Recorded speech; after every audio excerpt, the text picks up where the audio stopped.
Greetings once again, my sports to the bone people. Welcome back to the channel. Alright, my peeps, so we have made it to the end of this ODI series between West Indies and the UAE. And as expected, we were able to sweep the series. Now, today was very interesting. A couple of players that quite a few people have been calling for, they got the opportunity, and we were on the winning side mostly because of those two players. Talking about Athanaze and Kevin Sinclair. Yes, my peeps, Athanaze, he boxed the ball left, right and center, and Kevin Sinclair was pretty good with ball in hand. So I'm just going to go through the scorecard, and then we're going to talk a little bit about the series in general. So just give a listening ear and make sure you leave a comment so I can know what you are thinking as it relates to this game. Alright, so it was a playing 11 that had a lot of changes. The coach and the captain more than likely wanted to give the players an opportunity to express themselves. Players that did not get a chance in the series. So we saw Athanaze and Kevin Sinclair in the playing 11. So from the get-go, things, we did pretty well in the early part of the game. Well, the early part of the game, because we took an early wicket. Yeah, man, we took an early wicket. Kemo Paul had one of the openers caught behind. As a matter of fact, Johnson Charles, who was behind the wicket, he put down a relatively simple one, but the following delivery, the same batsman skied it, and Johnson Charles was able to take the catch. So, it didn't cost us anything. So that is how we got up and running. But Mohamed Wasim, boy, I tell my viewers and subscribers, he really let us feel it at the beginning there. He actually ended up with 42 of 34. Raymond Reefer was the one that got him out. Raymond Reefer bowled him, so he did well there. So in terms of the bowling for us, we had Kevin Sinclair, as I said. He came in the middle part of the innings, took some wickets, and then he just basically cleaned everything up. He ended up with 4 wickets for 24 runs. 4 wickets for 24 off 7.1 overs.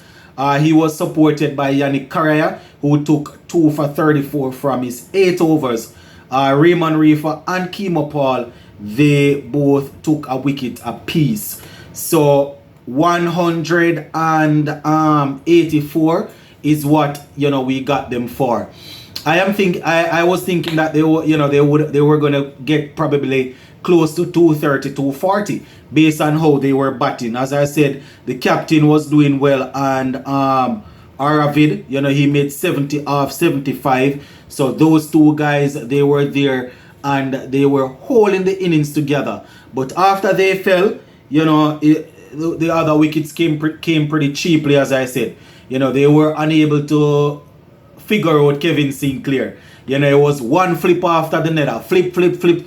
Kevin Sinclair was doing well. So in terms of how the wickets fell, 18 for 1, 87 for 2, 142 for 3, 150 for 4, 166 for 6, 181 for 7, 182 for 8, 184 for 9, 184 all out. So that is how it went. When it was time for us to bat now, my viewers and subscribers, this was the interesting part of it.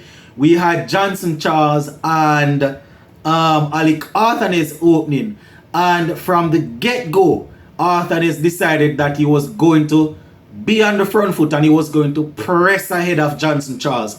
You understand? He opened up the game with a 6 and a couple of boundaries to basically show us that he's here to dominate. He ended up getting 65 from 45 with 9 fours and 3 sixes.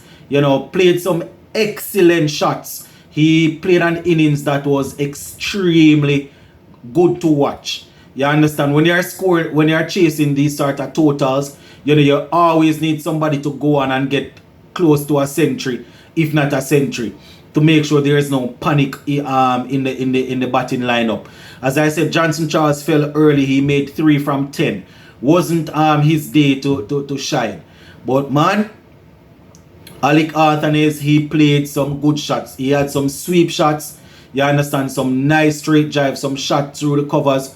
And he eventually fell trying to play a reverse sweep, you know, and missed the ball totally and was dismissed LBW.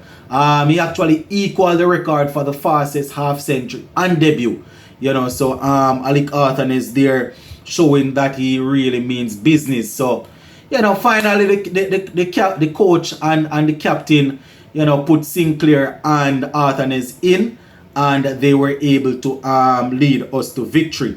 Now, I didn't even remember to say Raston Chase was the standing captain for today's game. Shamar Brooks, he came in at number 3. And when he came in, we didn't have a lot of runs leave, my peeps. So I figured that he was going to come, try and just get a half century, play his normal innings.